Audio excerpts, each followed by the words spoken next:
భోగి భోగి అంటేనే పాత ప్రాబ్లమ్స్ అన్నిటినీ మంటలో వేసేసి కొత్త లైఫ్ని స్టార్ట్ చేయడం అని అంటారు. సో పనికిరాని పాత వస్తువుల్ని, పనికిరాని అలవాట్లని, పనికిరాని ఆలోచనల్ని ఆ భోగి మంటలో వేసేయాలి.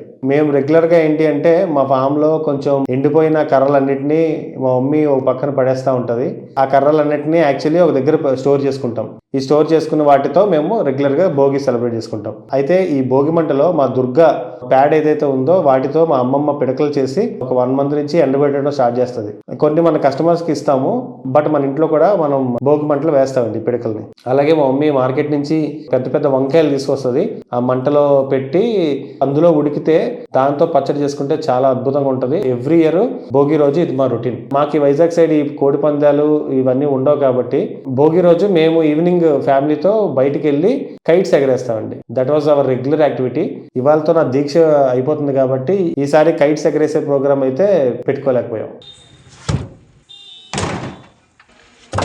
ఇలా మేము భోగి ముందు రోజు కర్రలన్నీ సేకరించిన తర్వాత ఇంట్లో ఈ నలుగు పెట్టుకునే ప్రోగ్రాం ఉంటుందండి. కొత్త పంట అందుకున్న రైతులందరూ గత 6 నెలల నుంచి పొలం పనులు చేసుకుంటూ మట్టి పట్టేస్తుంటారని పూర్వం మనం ఈ నలుగు పెట్టుకునేది కూడా ఈ రోజు చేసేవాళ్ళం. సో పాత ప్రాబ్లమ్స్ అన్ని వదిలి కొత్త ఆలోచనతో పొంగల్లోకి అడుగు పెడదాం. Thanks for watching frames and farms. మా కాంటెంట్ మీకు నచ్చితే please do subscribe, join our community and let's grow together.